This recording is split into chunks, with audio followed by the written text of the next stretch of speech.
Hello students, पिछली video में मैंने आपको चोरी की सजा नामक कहानी पढ़ाई थी व समझाई थी कि कितनी बुद्धिमानी से किसान ने और उसकी पत्नी ने भालू से अपनी जान बचाई थी, भालू से अपनी रक्षा की थी। और व्याकरण में मैंने आपको संज्ञा के विषय में पढ़ाया था। संज्ञा किसे कहते हैं, संज्ञा की क्या पहचान है, कितने भेद हैं संज्ञा के, इन सबको अच्छे से पढ़ाया व समझाया। और आज की वीडियो में मैं आपको अनोखा इलाज नामक कहानी पढ़ाऊंगी। इस कहानी में व्यायाम एक्सरसाइज के लाभ बताए गए हैं कि जब हम यदि अच्छी डाइट लेते हैं, अच्छा खाना खाते हैं, तो हमें अच्छा परिश्रम भी करना चाहिए, अच्छा यानी व्यायाम भी करना चाहिए। नहीं तो शरीर में इतनी चर्बी बढ़ जाती है, अनेकों बीमारियां लग जाती हैं हमारे शरीर को। तो ये कहानी हमें यही शिक्षा देती है कि हमें शारीरिक श्रम आवश्यक है, यानी शारीरिक श्रम अवश्य करना चाहिए और अच्छा खाना खाना चाहिए। आइए बच्चों, इस कहानी को पढ़ते हैं व समझते हैं। तो आइए बच्चों, आज की कहानी पढ़ते हैं और समझते हैं। आज की कहानी है अनोखा इलाज। किसी नगर में एक सेठ रहते थे। नाम तो उनका गरीबदास था, पर वे बिल्कुल भी गरीब ना थे, नाम से ही गरीब थे। वैसे तो सेठ थे। अब सेठ लोग कौन होते हैं ये तो जानते हो बच्चों, जिनके पास बहुत धन होता है उनको सेठ कहते हैं। तो उनका नाम क्या था? गरीबदास। उनके पास ढेर सारा धन था, बहुत धन था। सेठ जी के पास सारी सुख सुविधाएं थी, लेकिन एक दुख सभी दुखों को मिट्टी बना रहा था। उनका स्वास्थ्य अच्छा नहीं था। स्वास्थ्य यानी उनकी तबीयत खराब रहती थी, बहुत सारी बीमारियां शरीर में आ गई थी। उन्होंने अनगिनत बीमारियां पाल रखी थी, अनगिनत यानी बहुत सारी बीमारियां थी उनके शरीर में। धीरे धीरे सेठ जी का स्वास्थ्य बिगड़ने लगा। बड़े बड़े डॉक्टरों के इलाज से भी कोई लाभ नहीं हुआ। काबिल वैद्य और हकीम भी फेल हो गए। मर्ज बढ़ता ही गया। सेठ जी और उनके परिवार वाले परेशान थे, नौकर चाकर भी चिंतित थे। रोग ऐसा था कि ठीक होने का नाम ही नहीं ले रहा था।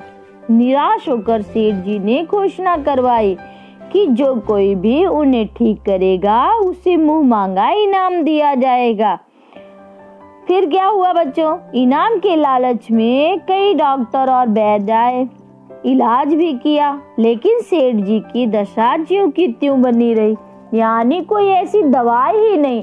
सेठ जी को कोई दवाई फायदा ही नहीं करती थी, किसी दवाई का असर ही नहीं होता था। उनकी बीमारी ज्यों की त्यों रहती थी। सारे वैद्य डॉक्टर फेल, क्योंकि कोई समझ ही नहीं पाता था कि उन्हें बीमारी ही क्या है, आखिर बीमारी का कारण क्या है। फिर क्या हुआ आगे? एक दिन सुबह बूढ़े हकीम साहब सेठ जी के पास आए।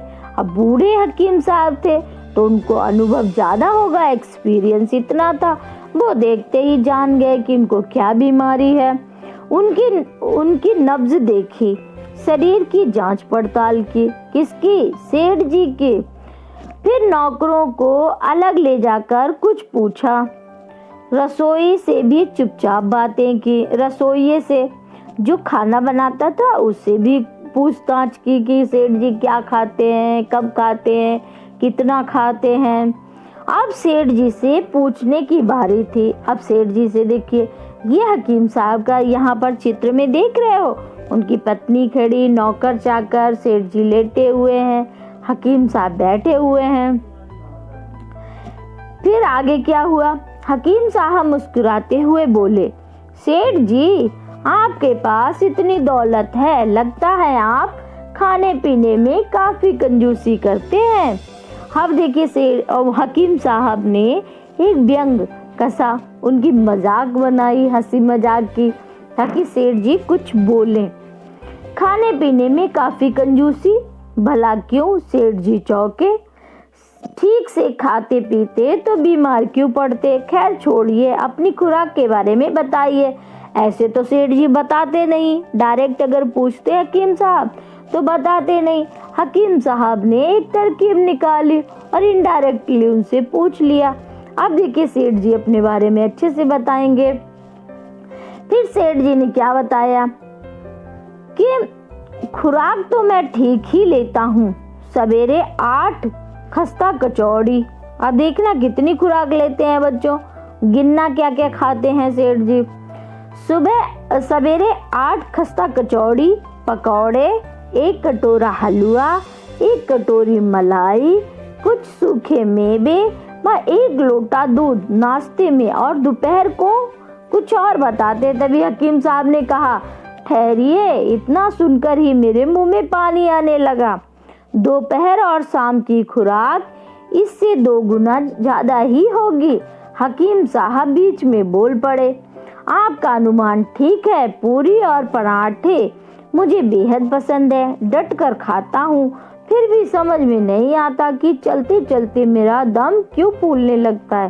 सेठ जी बोले, अब बच्चों इतना तो आपको भी समझ में आ गया होगा, सेठ जी कोई शारीरिक श्रम करते नहीं हैं। कहने शारीरिक श्रम जानते हो, कोई ऐसा काम करते नहीं है जिससे उनको पसीना निकले, जिससे उनकी चर्बी कम हो।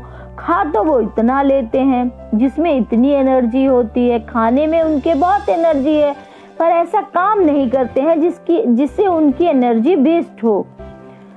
तो इसीलिए उनकी चर्बी बढ़ती जा रही है शरीर में और वो मोटे हो गए। तो वो जैसे ही चलते हैं तभी हाँफने लगते हैं, और शरीर में जब मोटापा आता है, चर्बी चढ़ती है, तो बहुत सारी बीमारियां भी आ जाती हैं। इसीलिए सेठ जी बीमार हो गए और उनको बहुत सारी बीमारियां आ गई, क्योंकि उनके शरीर में इतना मोटापा आ गया। और यदि वो व्यायाम करते तो उनकी सारी बीमारियां दूर हो जाती। फिर आगे क्या हुआ बच्चों? फिर हकीम साहब ने कहा, आप बिल्कुल ठीक हो जाएंगे, पर इलाज शुरू करने से पहले मैं कुछ बातें साफ करना चाहूँगा। कहिए, आप क्या कहना चाहते हैं? सेठ जी ने पूछा। अच्छी तरह सोच लीजिएगा, मेरे इलाज पर आप नाराज तो नहीं होंगे। इलाज यहाँ से दूर एक सुनसान जगह पर किया जाएगा, हकीम साहब ने कहा। फिर सेठ जी ने क्या कहा, देखो बच्चों, भला मैं इससे नाराज क्यों होऊंगा? शहर से बाहर मेरी एक कोठी है, कल सवेरे ही आप वहाँ पर मेरा इलाज शुरू कर सकते हैं। सेठ जी बोले, सेठ जी थे, उनकी तो बहुत सारी कोठियाँ होंगी। जब हकीम साहब ने कहा कि हमें सुनसान जगह पर इलाज करना है, तो उन्होंने कहा कि शहर से बाहर एक मेरी कोठी है, वहाँ पर चलकर आप अच्छे से इलाज कर सकते हो। अब हकीम साहब ने अपने साथ लाए हुए आदमी को अलग ले जाकर इलाज के बारे में समझाया। फिर वे वहाँ से चले गए। हकीम साहब बहुत बुद्धिमान थे, वो जानते थे सेठ का कैसे इलाज करना है। हकीम साहब वक्त के पाबंद थे। वक्त के पाबंद यानी बहुत ही पंक्चुअल थे, समय पर ही उन्हें काम करना अच्छा लगता था। फिर क्या हुआ, सुबह होते ही सेठ जी के यहाँ आ पहुँचे। हकीम साहब सुबह होते ही सेठ जी के यहाँ आ गए। उनका सहायक पहले से ही इलाज की तैयारी करने के लिए वहाँ पहुँच चुका था। हकीम साहब निर्जन कोठी तक पैदल पहुँचना चाहते थे। निर्जन यानी जहाँ कोई रहता ही नहीं, कोई जन नहीं है, यानी लोगों से रहित जो कोठी है, सुनसान है, उसे निर्जन कहते हैं। तो हकीम साहब निर्जन कोठी पर कहाँ, पैदल ही जाना चाहते थे। वे सोचते थे जितना पैदल चलेंगे उतना अच्छा है, शारीरिक श्रम होगा। पर सेठ जी ना माने। वे बोले, क्या कह रहे हो? 4 कदम चलने पर तो मेरा दम फूलने लगता है, आप कोठी तक पैदल चलने को कह रहे हैं? इतना पैदल मैं बिल्कुल ना चल पाऊंगा। 5 कारें खड़ी हैं, गाड़ी से चलते हैं, 5 मिनट में पहुंच जाएंगे। अब देखिए, सेठ जी की बीमारी का मुख्य कारण तो यही था, क्योंकि उन्हें 4 कदम चलना मुश्किल, अगर वो 4 कदम चले तो थोड़ा अच्छा हो जाए। फिर क्या हुआ, हकीम साहब ने पैदल चलने की ज़्यादा जिद ना की, क्योंकि वो चाहते थे कि किसी तरह सेठ जी वहाँ पहुँच जाएं। ऐसा ना हो कहीं रास्ते में ही वो बैठ जाएंगे, अब हम इलाज नहीं करवाएंगे। इसीलिए उन्होंने ज़्यादा जिद नहीं की। उन्होंने कहा ठीक है, जैसा आप सही समझो वैसा करो। दोनों गाड़ी में बैठकर कोठी पर पहुँचे। हकीम साहब वहाँ पहुँचते ही सहायक से पूछने लगे, क्या इलाज की सारी तैयारियां हो गईं? फिर क्या हुआ, सहायक ने हाँ में सिर हिलाया और पीछे वाले कमरे की ओर इशारा किया। आगे आगे सेठ जी और पीछे पीछे हकीम साहब उस कमरे की ओर चल पड़े। कमरे के बाहर उनके जूते उतरवा दिए गए। नंगे पैर जैसे ही सेठ जी उस कमरे में घुसे, हकीम साहब ने फुर्ती से बाहर से दरवाजा बंद कर दिया। अब सेठ जी कमरे के अंदर, हकीम साहब बाहर। अंदर जाते ही ना जाने क्या हुआ, सेठ जी जोरों से चिल्लाने और नाचने कूदने लगे। अब यही तो इलाज था, हकीम साहब की यही ट्रिक थी। ये बात ये थी कि कमरे का फर्श तवे की तरह तप रहा था। उस पर नंगे पैर टिकाए नहीं जा रहे थे। बंद कमरा, तपता फर्श, नंगे पैर। अब सेठ जी उछलने कूदने के सिवा क्या करें? यानी पैर तो रखा नहीं जा रहा था, फर्श तो इतना गर्म था, जैसे ही वो पैर रख रहे पैर जलने लगते, तो वो नाचने कूदने लगे थे। हकीम साहब कमरे के बाहर थे, वे चुपचाप खड़े थे। गाड़ी के चालक को भी भेज दिया गया था। कोई शरारती बच्चा यदि सेठ जी के मोटे थुलथुल शरीर को इस प्रकार उछलता कूदता देखता तो हंसते हंसते लोटपोट हो जाता। अब सेठ जी इतने मोटे, पेट उनका इतना मोटा और ऊपर से वो नाच कूद रहे थे, उनका शरीर भी इतनी तेजी से हिल रहा था। अगर कोई बच्चा देखता, अगर कोई भी देखता, बच्चा ही नहीं कोई भी उनको ऐसे नाचते कूदते देखता तो हंसी से पागल हो जाता। लगभग 1 घंटे, अब देखिए यहाँ पर सेठ जी देखो कूद रहे हैं, चित्र में आपको दिख रहा है कि सेठ जी कैसे कूद रहे हैं, कितना मोटा पेट है इनका। लगभग 1 घंटे तक वे इसी तरह से उछलते कूदते रहे। उनका शरीर पसीने से लथपथ हो गया। सेठ जी थक कर चूर हो गए। अब क्या हुआ, धीरे धीरे फर्श की तपन कम होने लगी। सोचो 1 घंटे तक कि ये कूदे हैं तो कितना पसीना निकला होगा, कितनी चर्बी इनकी कम हो गई होगी। सेठ जी का उछलना कूदना भी उसी हिसाब से कम होता गया। सेठ जी हकीम साहब को जी भरकर कोस रहे थे, यानी गालियां दे रहे थे, उनके लिए बुरा भला कह रहे थे। पर कमरे के बाहर खड़े हकीम साहब पर इसका कोई असर नहीं हो रहा था। अगर डॉक्टर कमजोर पड़ जाएगा, मरीज का चिल्लाना चीखना देखेगा तो वो कभी उसका इलाज नहीं कर पाएगा। हकीम साहब भी ये जानते थे, अगर हम सेठ जी पे तरस करके कमरा खोल देंगे तो सेठ जी का इलाज नहीं हो पाएगा। इसीलिए वो चुपचाप कमरे के बाहर खड़े देखते रहे सेठ जी क्या कर रहे हैं। फिर क्या हुआ, पूरे 1 घंटे के बाद हकीम साहब ने उस कमरे का दरवाजा खोला। पसीने से लथपथ बदहवा सेठ जी हकीम साहब को बुरा भला कहते बड़बड़ाते हुए बाहर निकले। हकीम साहब धैर्य से सब सुनते रहे। उन्होंने सेठ जी को एक पेड़ की छाया में बिठाया। अब देखना, पेड़ की छाया भी उनको बहुत अच्छी लग रही होगी इस समय जब पसीने से बिल्कुल लथपथ है। कुछ देर विश्राम करने के बाद, विश्राम का अर्थ है रेस्ट करने के बाद, आराम करने के बाद सेठ जी को लगा कि उनकी तबीयत अब कुछ ठीक हो रही है। अब उनको कुछ अपना शरीर हल्का लगा, अच्छा लगा। तब हकीम साहब बोले, सेठ जी मैंने तो पहले ही कहा था कि आप किसी बात का बुरा नहीं मानेंगे। पहले 4 कदम भी ना चल पाते थे, अब आप 1 घंटे उछलते कूदते रहे। आप खुराक तो अच्छी लेते हैं पर शारीरिक श्रम बिल्कुल नहीं करते, व्यायाम नहीं करते, यही आपकी बीमारी का कारण है। यदि आप कम खाएं और नियमित रूप से व्यायाम करें तो जल्दी ही स्वस्थ हो जाएंगे।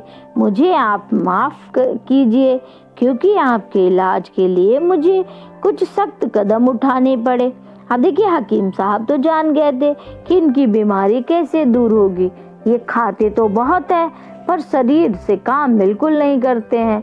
कहीं जाना है तो गाड़ी से जा रहे हैं, काम नौकर चाकर कर रहे हैं, आराम से लेटे हैं और खाते जा रहे हैं, तो शरीर भारी हो रहा है। अब जब शरीर का वजन बढ़ेगा तो बीमारियां भी बढ़ेंगी। हकीम साहब देखते ही समझ गए थे।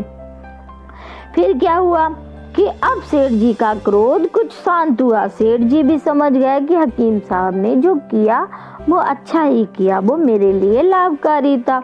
हकीम साहब की राय को उन्होंने मान लिया। उचित खान पान और व्यायाम से कुछ ही दिनों में वे पूरी तरह से स्वस्थ हो गए। अब हकीम साहब से उनकी रही नाराजगी मिट गई। वे हकीम साहब के मित्र बन गए और उनकी प्रशंसा करने लगे। तो बच्चों, इस कहानी से हमें ये शिक्षा मिलती है कि यदि हम अच्छा खाना खाते हैं तो हमें अच्छा व्यायाम भी करना चाहिए। अच्छा खाना खाना चाहिए और अच्छा व्यायाम, यानी सभी को रोज ही एक्सरसाइज जरूरी करनी चाहिए। शारीरिक श्रम बहुत ही जरूरी होता है, नहीं तो हमारे शरीर में अनेकों बीमारियां घर बना लेती हैं। हम बीमार हो जाते हैं, शरीर कमजोर हो जाता है, दिमाग कमजोर, कोई भी काम नहीं ठीक से कर पाते, कुछ सोच नहीं पाते। इसीलिए अच्छा खाना और अच्छा व्यायाम बहुत ही जरूरी होता है। तो बच्चों, ये तो आज की कहानी थी अनोखा इलाज। और अब आइए देखते हैं आज आपके होमवर्क में क्या है आपके लिए। देखिए, होमवर्क में है सही पर सही और गलत पर गलत का निशान लगाओ, यानी ट्रू फॉल्स आपको चुनने हैं। यहाँ पर देखिए ट्रू फॉल्स दिए हुए मैं आपको करने हैं। हकीम साहब ने सेठ जी की बीमारी का इलाज करने से मना कर दिया था। क्या ये सही है बच्चों या गलत है? सेठ जी बहुत दुर्बल थे, इसीलिए उनका स्वास्थ्य ठीक नहीं रहता था। क्या ये सही है? दुर्बल थे या मोटे थे? हकीम साहब सेठ जी को निर्जन कोठी पर ले गए थे। सही है कि गलत? सेठ जी हकीम साहब से बहुत नाराज थे। सही है गलत है? हकीम साहब और सेठ जी अच्छे मित्र बन गए। लास्ट में तो बन गए थे। ये सही है? किसने किससे कहा? अब ये देखिए, यहाँ पर कुछ कथन दिए हुए हैं, कुछ संवाद। किसने बोले कि ये डायलॉग किसने बोले कहानी में? किसने किससे बोले? कहिए आप क्या कहना चाहते हैं? ये किसने कहा और किससे कहा? देखिए, सेठ जी और हकीम साहब के बीच ही बातचीत हो रही थी।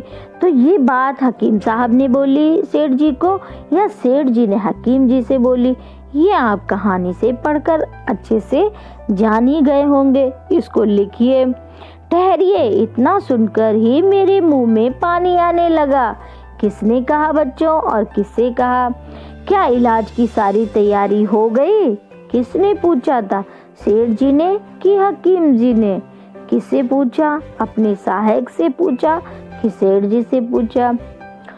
मैंने तो पहले ही कहा था कि आप किसी बात का बुरा नहीं मानेंगे। ये किसने किससे कहा? तो बच्चों, ये होमवर्क आपको अच्छे से करना है।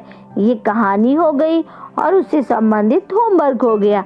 अब आज के व्याकरण में क्या है देखें। आज की ग्रामर में आपके लिए क्या है? आज की ग्रामर में यानी व्याकरण में मैं आपको क्या पढ़ाऊंगी?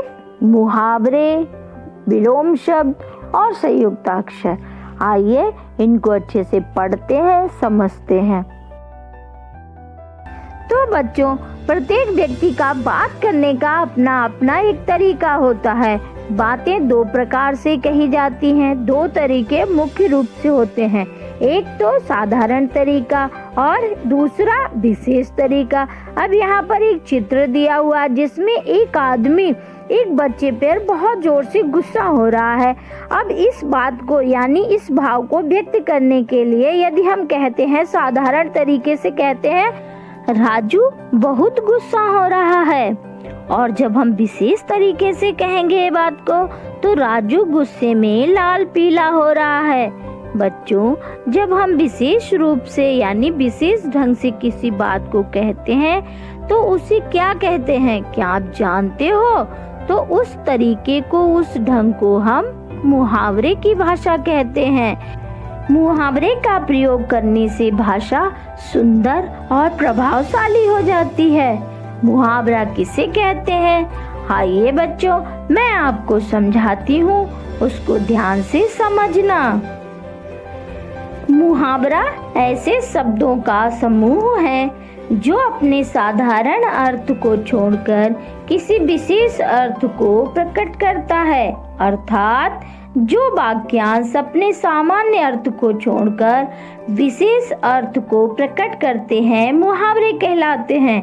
मुहावरों के प्रयोग से भाषा रोचक तथा प्रभावशाली बन जाती है। अब आइए हम आपको कुछ चित्र दिखाकर चित्रों के माध्यम से मुहावरे समझाने का प्रयास करते हैं। देखिए पहला चित्र, ऊंट के मुंह में जीरा, अधिक आवश्यकता में कम वस्तु मिलना। अगला मुहावरा, जिसकी लाठी उसकी भैंस, शक्तिशाली की विजयी होती है, ये इसका अर्थ है। अब अगला है, चिराग तले अंधेरा, दूसरों को उपदेश देने वाले व्यक्ति का अच्छा आचरण न करना, यानी दूसरों को तो अच्छा आचरण करने के लिए उपदेश देना और खुद गलत करना। अब अगला क्या है बच्चों? अगला है पाँव में बेड़ी पड़ना, यानी किसी के बंधन में बंधना, उसको क्या कहेंगे हम मुहावरे में? पाँव में बेड़ी पड़ना। अगला क्या है? तिल का ताड़ बनाना, अर्थात छोटी बात को बढ़ा चढ़ाकर कहना, किसी बात का बतंगड़ यानी तिल का ताड़, छोटी सी बात को बढ़ा चढ़ाकर कहना किसी से नमक मिर्च लगा के। आंखों का तारा होना, बहुत अधिक प्यारा होना, यानी जो बहुत प्यारा होता है उसको क्या कहते हैं? आंख का तारा। अब गागर में सागर भरना, कम शब्दों में बड़ी बात कहना, क्या होगा? कम शब्दों में बड़ी बात कहना, ये इस मुहावरे का अर्थ होगा।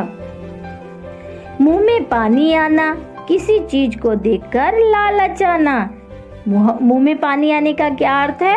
किसी चीज को देखकर हम ललचा जाते हैं, यानी लालच आना। पांचों उंगलियां घी में होना, सब तरफ से लाभ ही लाभ होना, सब तरफ से लाभ होना, इसको क्या कहेंगे? पांचों उंगलियां घी में होना। एक अनार 100 बीमार, एक वस्तु के लिए अनेक लोगों द्वारा प्रयत्न किया जाना, वस्तु एक है लेकिन चाहने वाले बहुत हैं, तो इसके लिए क्या कहेंगे? एक अनार 100 बीमार। लाल पीला होना, बहुत क्रोधित होना, यानी क्रोधित होना, क्रोध से लाल पीला हो जाना। अगला मुहावरा क्या है? अगला है नाक कटना, यानी इसका क्या अर्थ होगा बच्चों? बेइज्जती होना। अब अगला क्या है? बगुला भगत होना, अर्थात इसका क्या तात्पर्य है बच्चों? यानी कपटपूर्ण आचरण करना, दिखाने के लिए हम कुछ और होते हैं और अंदर से आचरण हमारा कुछ और ही होता है। अगला मुहावरा क्या है बच्चों? अगला मुहावरा है 9 2 11 होना। इसका क्या अर्थ होता है बच्चों? 9 2 11 होने का? भाग जाना।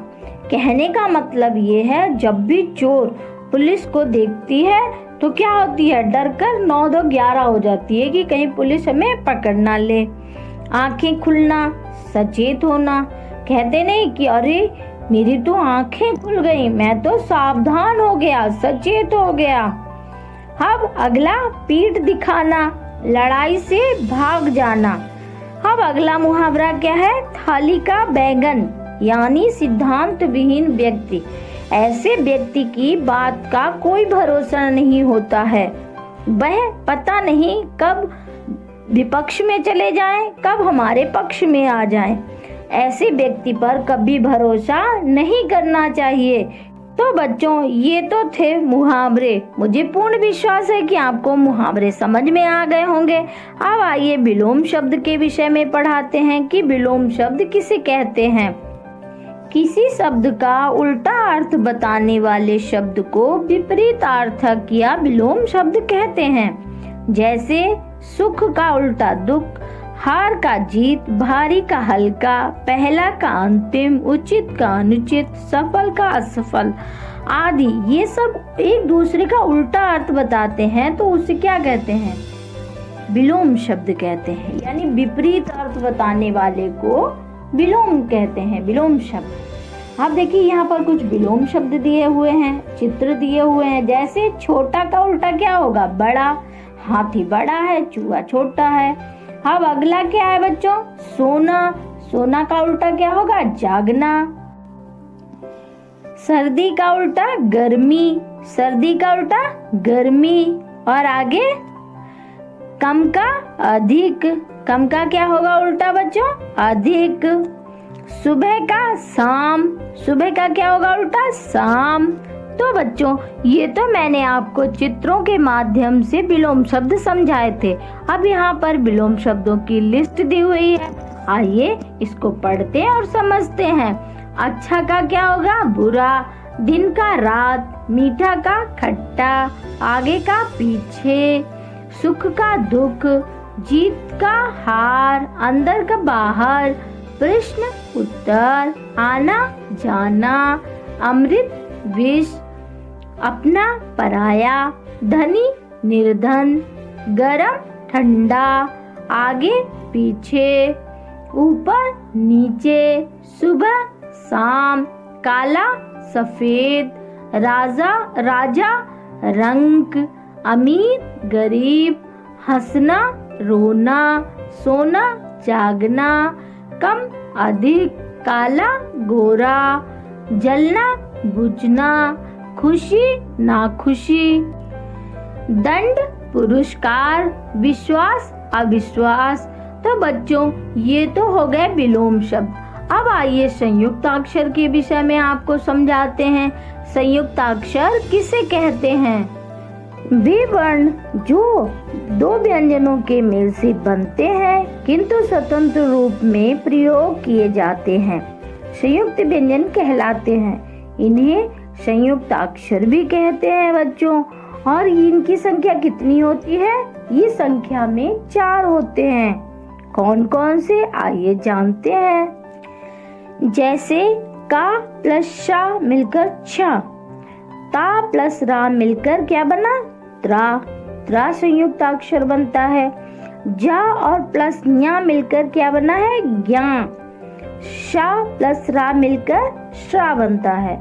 तो ये बच्चों आपको अच्छे से समझ में आ गए होंगे कि कौन सा व्यंजन जब किस व्यंजन के साथ मिलता है तो किस संयुक्ताक्षर यानी संयुक्त व्यंजन का निर्माण होता है। अब आइए इससे संबंधित कुछ उदाहरण देखते हैं, कौन कौन से शब्द बनते हैं। अब आइए देखते हैं बच्चों छा से कौन कौन से शब्द बनते हैं। तो सबसे पहला शब्द क्या है? कक्षा, रक्षा, पक्षी, क्षत्रिय। और अब देखिए अगला संयुक्त व्यंजन कौन सा है? त्रा। तो इससे बनने वाले शब्द कौन कौन से हैं? पत्र, मित्र, त्रिशूल। अब अगला संयुक्ताक्षर है ज्ञा। अब ज्ञा से बनने वाले शब्द कौन कौन से हैं? यज्ञ, आज्ञा, ज्ञान, ज्ञानी। अब श्रा से बनने वाले शब्द श्री, श्रम, आश्रम, श्रमिक। तो ये तो बच्चों संयुक्ताक्षर एवं संयुक्ताक्षर से बनने वाले शब्द थे। मैंने आपको अच्छे से समझाया कि संयुक्ताक्षर किसे कहते हैं, उनका निर्माण कैसे होता है बच्चों, और उनसे कौन कौन से शब्द बनाए जाते हैं। अब आइए देखते हैं आज के होमवर्क में आपके लिए क्या है बच्चों। आज के होमवर्क में है संयुक्ताक्षर किसे कहते हैं, यह कितने प्रकार के होते हैं, नाम लिखो। यानी जो संयुक्ताक्षर मैंने आपको पढ़ाए हैं, समझाए हैं, कैसे उनका निर्माण होता है, आप उनके परिभाषा लिखिए और उनके नाम लिखिए।